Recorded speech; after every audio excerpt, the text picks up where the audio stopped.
le partager. Mais je voulais simplement le partager et Oui, oui, je comprends. les copains. Mais je vais essayer de te mettre comme informer les participants. Voilà, on est tous enregistrés, voilà, vous savez tous ça. Et que dire? Et euh, comment j'ai fait, moi? Alors, il y a deux solutions. Il y a celle que je suis en train de décrire, c'est-à-dire je te donne les droits, parce que maintenant on est dans ce monde-là, en fait, hein. C'est les algorithmes qui sont au-dessus de nous, et donc il faut être les geeks des widgets, en fait, hein. C'est exactement ça. Ça suffit pas pour avoir une position scientifique, me semble-t-il, mais on est dans ce monde-là. Et l'autre solution que j'ai trouvée, pour une autre, pour la même situation, c'est-à-dire pour arriver à graber un flux vidéo comme ça, dans lequel je parlais, qui m'intéressait en fait, pour pouvoir le rediffuser.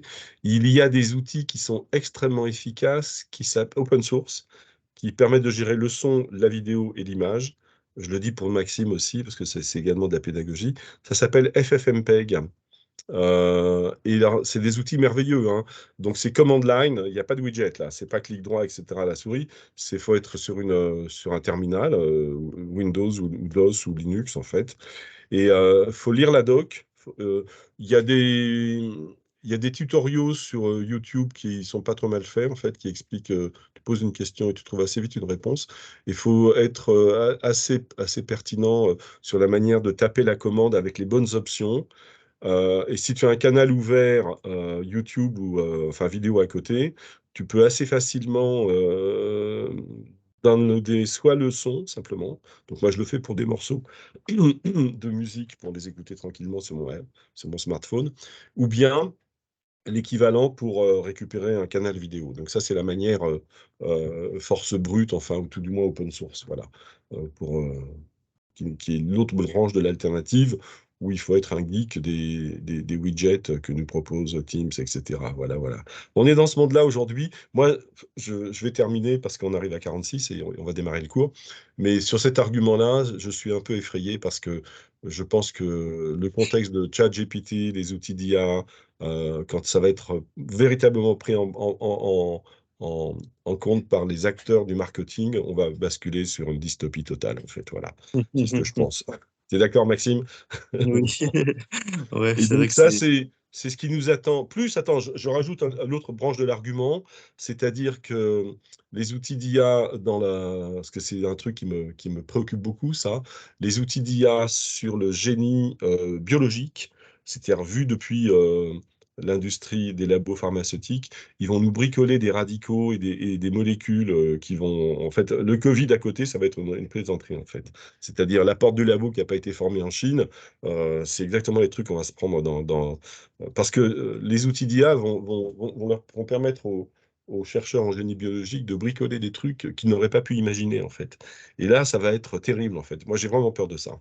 Enfin bon, voilà, voilà, je ferme la parenthèse. Je vois que tu reçois 5 sur 5 ces arguments, Maxime. Et, ça fait peur, ça, en fait, hein. Allez, on démarre. Je ne sais pas si Clara, je la réinvite, et puis je réinvite Elena, et puis on démarre le cours, tant pis. En tout cas, il est enregistré. Ok. Tu vois le polygone, tu vois l'écran partagé, Oui, Maxime et Nicolas oui, aussi. oui. Alors, c'est parti. Donc, en fait, c'est un cours. Attends, si j'arrive à avancer, voilà. C'est un cours. Voilà. Donc, évidemment, on parle des polygones et des pavages du plan. Là, une petite illustration que j'avais fait à la gouache en regardant le sol du musée Carnavalet. Un petit peu toujours le même argument, c'est-à-dire que sur ces concepts-là, euh, ils flottent dans l'espace, et ils n'ont pas de dimension, ils n'ont pas de matérialité. Donc, vous, votre boulot, c'est de savoir faire le lien avec une destination sémantique de ces concepts en architecture, et puis trouver une échelle, et puis trouver des matériaux.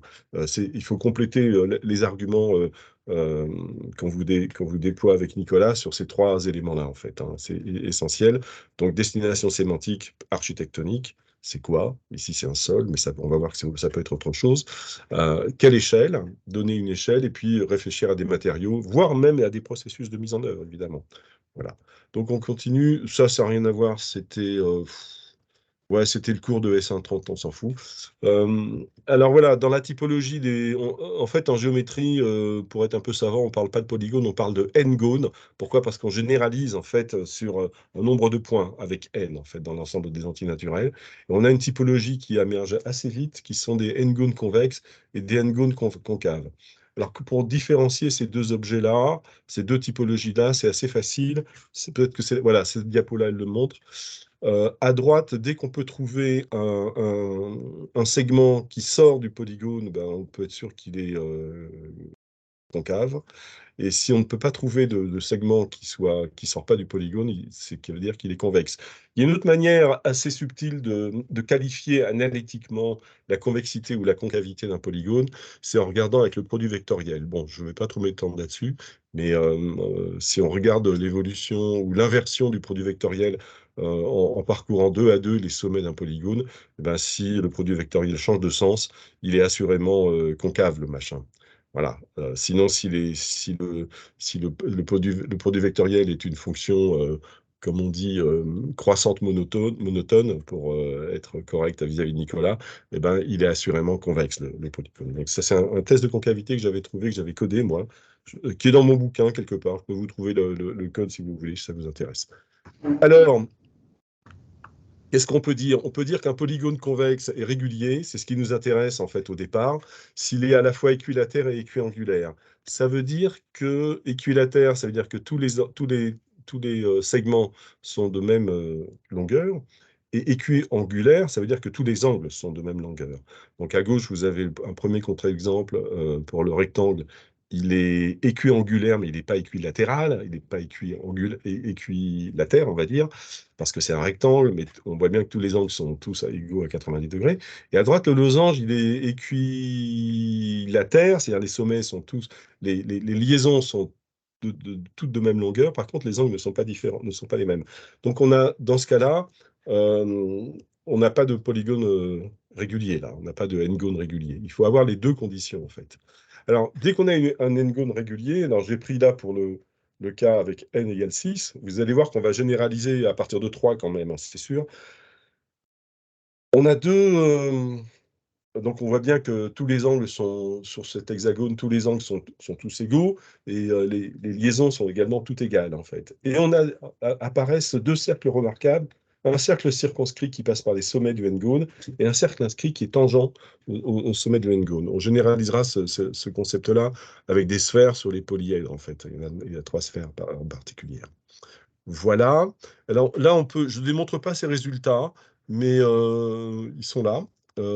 À partir de la figure de droite, on réfléchit un petit peu comme ça. Si on s'intéresse à la suite des angles internes, c'est-à-dire des alpha n exactement, eh ben, on a la suite SN qui vaut n-2 pi. Et pour n égale 3, ben, dans un triangle, on sait que la somme des angles, c'est 180 degrés. Pour n égale 4, on a 2 pi, etc., etc.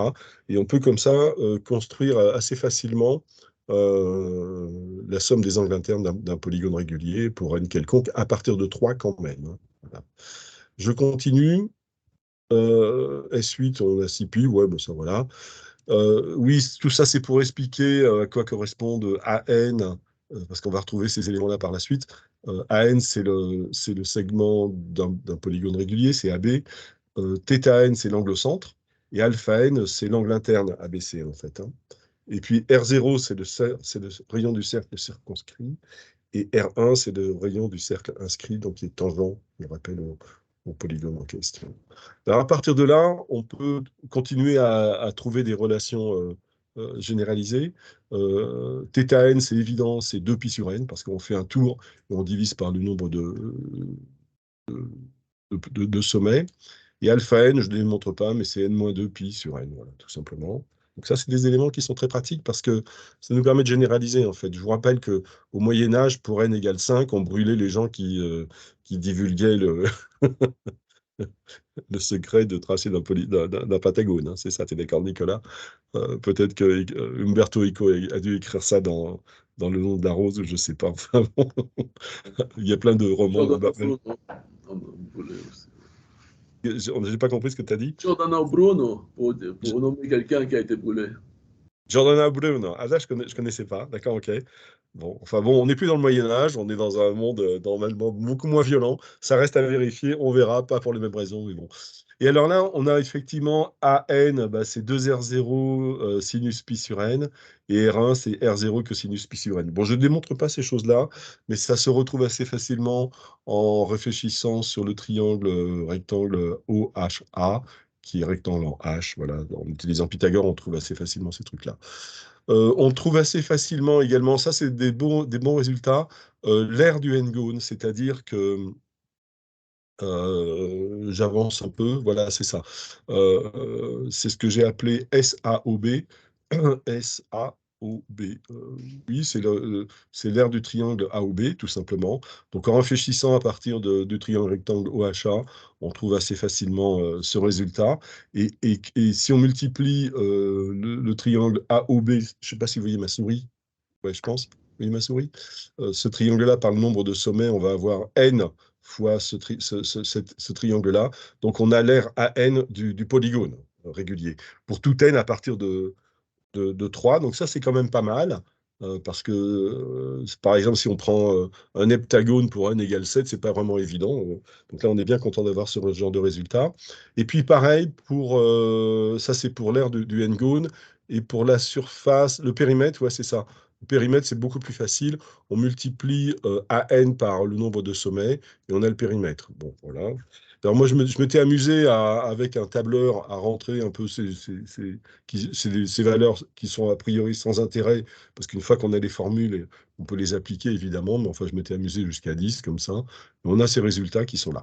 Alors, théorème, effectivement, c'est ce qui est écrit en bas à gauche, là. Dans le plan, il existe une infinité de n-gones réguliers à partir toutefois de n égale 3, parce que n égale 2, ça ne marche pas. Et puis, on va grimper comme ça au-delà de 10 jusqu'à ce qu'on veut, en fait, évidemment. Donc voilà ces résultats qui sont. On a beaucoup de choses ici, hein, je les ai rappelés ici. Θ n, alpha n, A n, R1, l'air, le périmètre. Bon, ça fait pas mal de trucs qui sont très agréables. Je continue. Et là, un résultat encore beaucoup mieux que ça, enfin qui complète ces résultats-là, c'est que si on change un tout petit peu de repère, dans le repère X ou Y que j'ai tracé en rouge, et en utilisant les coordonnées polaires, cette fois-ci, on arrive à connaître assez facilement les coordonnées cartésiennes des sommets de ces n-gones pour n à partir de 3. Et vous voyez que on retrouve les coordonnées polaires ici à partir de R0, c'est le rayon du cercle inscrit en fait. Circonscrit, pardon. Et puis l'argument, c'est 2 capi sur n. Cet argument, cette suite, c'est une suite. Hein, on la rencontre assez souvent. Pour k variant de 0 à n-1, on parcourt tout le cercle. C'est-à-dire que pour k égale 0, on est ici. Pour k égale 1, on est à 2pi, 2pi sur 5. Pour k égale 2, on va être à 4pi sur 5, 6pi sur 5, 8pi sur 5, et on revient à 10pi sur 5 ici. Ça va, Maxime, tu suis? Yes. Ouais, jusqu'à là, ça va. En fait, la suite de 2 capis sur n, ça nous permet de situer en coordonnées polaires avec R0 évidemment, tous les sommets en fait qui sont là, pour k variant entre 0 et n-1, donc de 0 à 8, à 10 en fait, hein. Non à 8, oui, parce qu'à 8, on s'arrête là. 10pi sur 5, on a fait 2pi, en fait, hein. C'est un peu sans intérêt.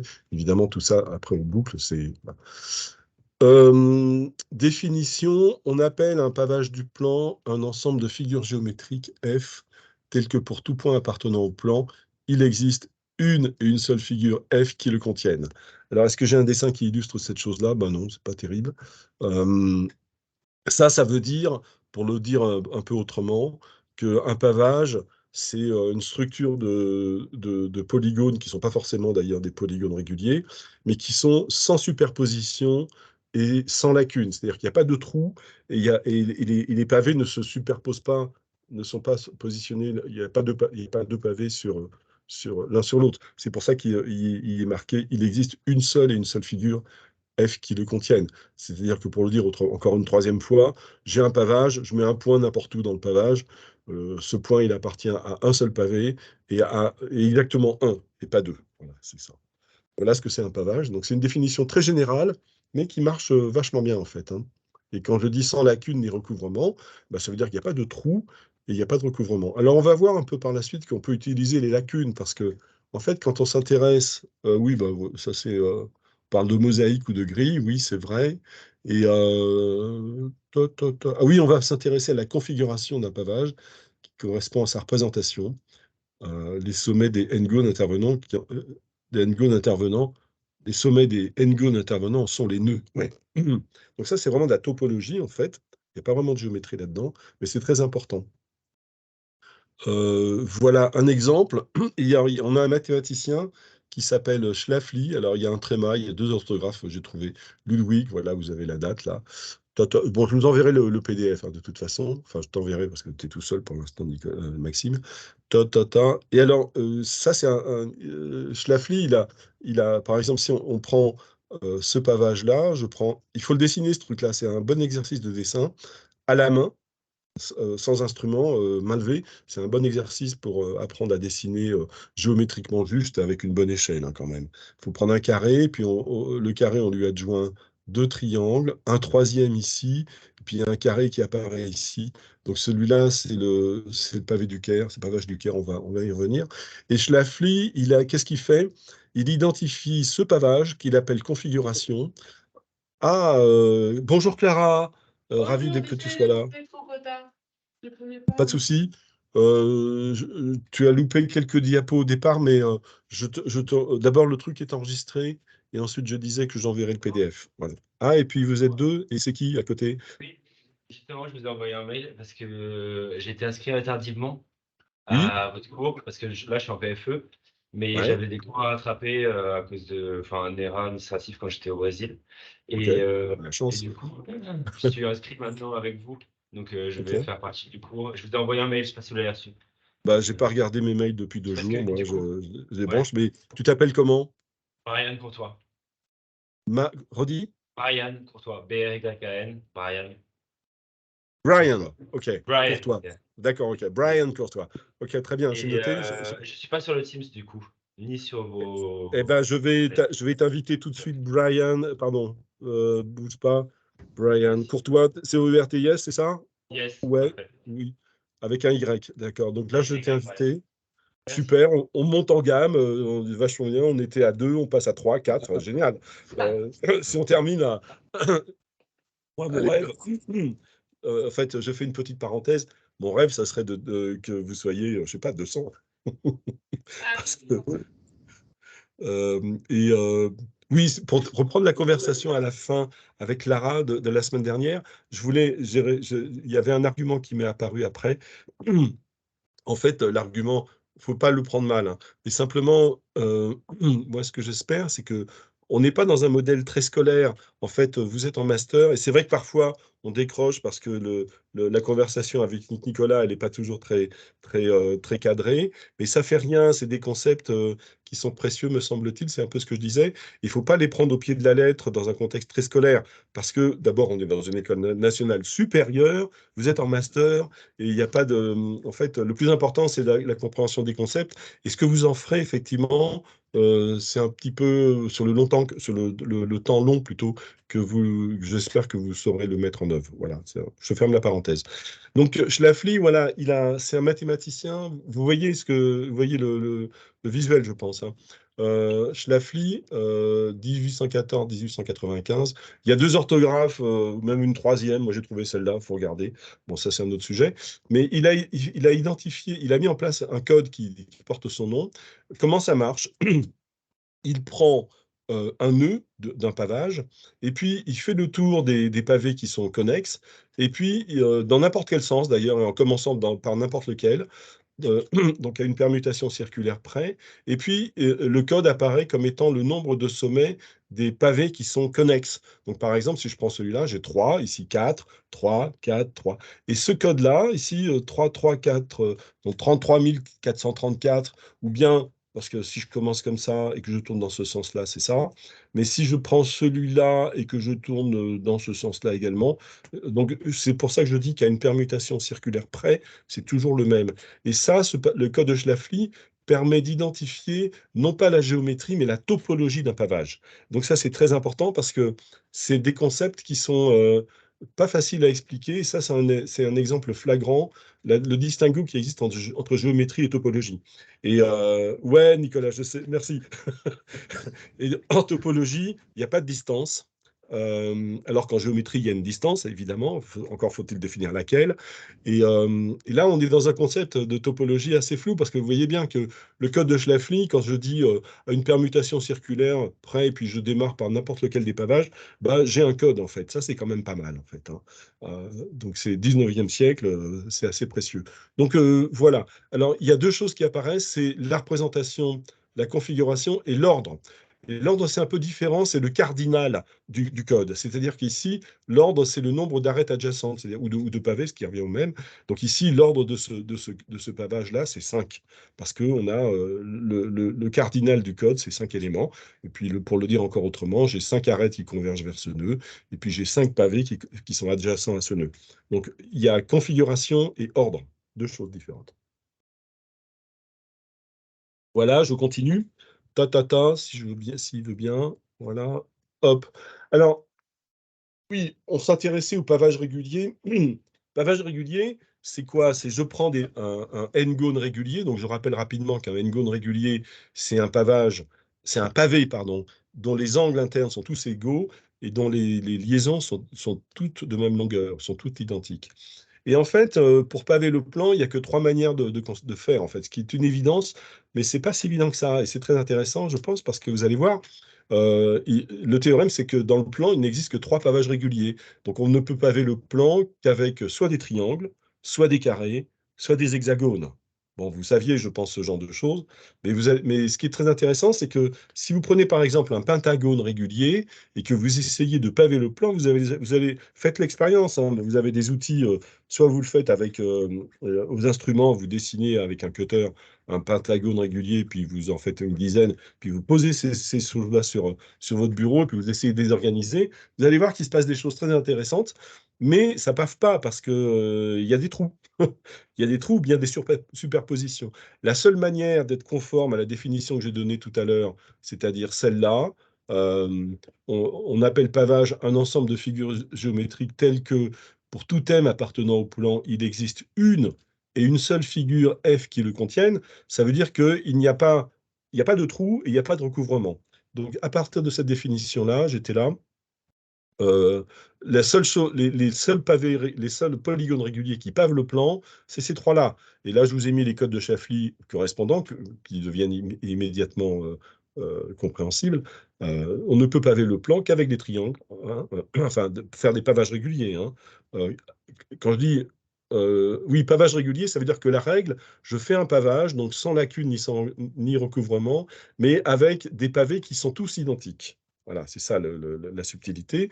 Donc, et qui plus est des polygones réguliers ou des n-gones réguliers, c'est pareil. Donc, il n'y a que 3 manières de le faire, des triangles, des carrés et des hexagones. Et essayez avec des pentagones, vous allez voir qu'il se passe des choses très intéressantes, mais ça ne marche pas. Ou des heptagones, etc., ça ne marchera pas non plus. Bon, mais ceci dit, si on considère que les trous deviennent également des éléments du pavage, il va se passer des choses très intéressantes pour la suite. Et c'est des éléments de composition, il faut intégrer les cas particuliers, en fait. C'est ça le jeu, en fait, hein. Je continue. Alors, le pavage semi-régulier, c'est pareil. Enfin, c'est pas pareil. On va paver le plan avec, la règle, c'est qu'on s'autorise à utiliser des pavés qui ne sont pas tous les mêmes, en fait. Et donc, apparaissent à ce moment-là d'autres configurations qui sont possibles, que vous avez sous les yeux, là, avec un octogone, je sais pas, 12, comment ça s'appelle, un dodécagone, Nicolas, je pense. Bon, enfin, il faut regarder la sémantique plus finement. 12-3-3, ça marche. 12-6-4, ça marche. 4-8-8, ça marche. Et puis, donc, on a ces 3 pavages d'ordre 3. Alors que précédemment, on avait des pavages d'ordre 6, 4 et 3. Et là, on a des pavages d'ordre 3. L'ordre de ces pavages, ça veut dire que si je prends un sommet, les pavés qui sont congruents, qui sont connexes, il n'y en a que 3, tout simplement. Et ça se traduit également par la typologie des codes de Schläfli correspondants. Bon, voilà. Et je continue et on complète le dispositif dans les pavages semi-réguliers avec des pavages d'ordre 4, qui sont ceux-là que vous avez sous les yeux, 6-3, 6-3 et 6-4, 6-4, 3-4, voilà, voilà. Donc, évidemment, on va retrouver ces éléments-là dans plein d'exemples architecturaux. Je pense à l'Alhambra, voilà, dans le sud de l'Espagne, mais pas tous. D'ailleurs, on va y revenir après. OK. Et il y a encore, oui, pour être complètement complet, il y a des pavages d'ordre 5 qui existent. Ce sont ceux-là, donc je ne les décris pas. Et en particulier, celui qui m'intéresse toujours beaucoup, c'est celui-là. C'est celui qui est au centre. Vous voyez ma souris là? Oui? Super. Donc le 4-3-4-3-3, qui porte également le nom du pavage du Caire. Et je vais vous démontrer qu'il y a des architectes contemporains qui connaissent ces typologies-là. Vous en ferez partie, je pense, pour les Français, mais ils ne sont pas nombreux en France, hein. Je continue. OK. Et alors oui, c'est ça. J'avais demandé à une époque, mais je ne le fais plus, parce que ce cours-là, je le donnais en licence 1, et puis je demandais aux étudiants de dessiner, et puis de trouver des... Alors, on va voir, en fait, tout ça, on va voir par la suite. Mais là, ce qui est intéressant, c'est la colonne qui est là, c'est-à-dire la typologie des pavages réguliers, des pavages semi-réguliers. Et puis j'avais rajouté Voronoi en plus, on va voir par la suite. Mais retenez simplement les 3 pavages réguliers, les 8 pavages semi-réguliers qu'on vient de voir, puis on peut compléter avec Voronoi. Et dans l'autre sens de la matrice, il y a ces éléments-là, j'appelle ça des opérateurs. En fait, ce que je faisais avec cette matrice, je prenais l'ensemble de la promo. Alors, avec 300 dans l'école, j'ai arrêté, hein. Mais quand j'étais à Clermont-Ferrand, la promotion de L1, ils étaient que 100, donc c'était un peu plus facile. Puis j'ai laissé tomber ce truc-là. Mais ceci dit, pour vous, ce petit diagramme, il n'est pas inintéressant. Vous pouvez vous amuser, si vous avez le temps et si ça vous intéresse vraiment, à essayer de remplir cette matrice en dessinant. Et en utilisant à chaque fois, en croisant la typologie avec les outils, en fait. Bon, les outils, on va les passer en revue après, hein. OK ? Je continue. Alors oui, dans la typologie, il y a un pavage qui est peut-être le plus important, qu'on connaît tous, qui s'appelle l'opus incertum. Bah, c'est ce que fait le paveur, le maçon, quand on lui demande de paver un sol, en fait. Qu'est-ce qu'il fait? Bah, il prend des tuiles ou des pavés, en fait, qui sont un petit peu n'importe comment, et puis il essaie de les assembler au mieux en minorant les trous, en fait, hein, et surtout en faisant qu'il n'y ait pas de superposition, parce que s'il y a des superpositions de pavés, bah, c'est des pièges à hommes, on se casse la figure, hein, en fait, voilà, c'est simplement. Donc Opus Incertum, il existe. C'est peut-être le plus intéressant, enfin le plus intéressant, le plus connu, le plus général en fait. Mais alors j'ai pris cette illustration avec que j'ai foutu dans mon bouquin avec l'accord de Simon Tessou, qui est un bon architecte dans le Cantal et qui est directeur de l'école d'architecture de Clermont-Ferrand, s'il vous plaît en fait. Bon voilà, et c'est un copain par ailleurs. Voilà, et je crois que c'est le sous-sol de son agence en fait, hein. Bon voilà. Alors, allons-y sur ce que j'ai appelé les opérations. C'est ce qui était indiqué ici, c'est-à-dire dans la ligne, là, éclatement. On va parcourir tout ça, là. OK? Plus un peu après, on verra. Donc, j'étais là. Première chose, c'est quand on a... oui, tous les exemples que je vais donner sont faits avec celui-là, c'est-à-dire la ligne bleue qui est là, mais on pourrait les décliner sur... C'est un peu ce que je demandais aux étudiants, et c'est ce que vous pouvez faire, hein. Les décliner avec l'ensemble de ces typologies. Et il y a d'ailleurs là-dedans, il n'y a pas opus incertum d'ailleurs, il manque celui-là, mine de rien, dans la foulée. Bon, je suis là. D'abord, regroupement, on a un pavage, et qu'est-ce qu'on fait? On fait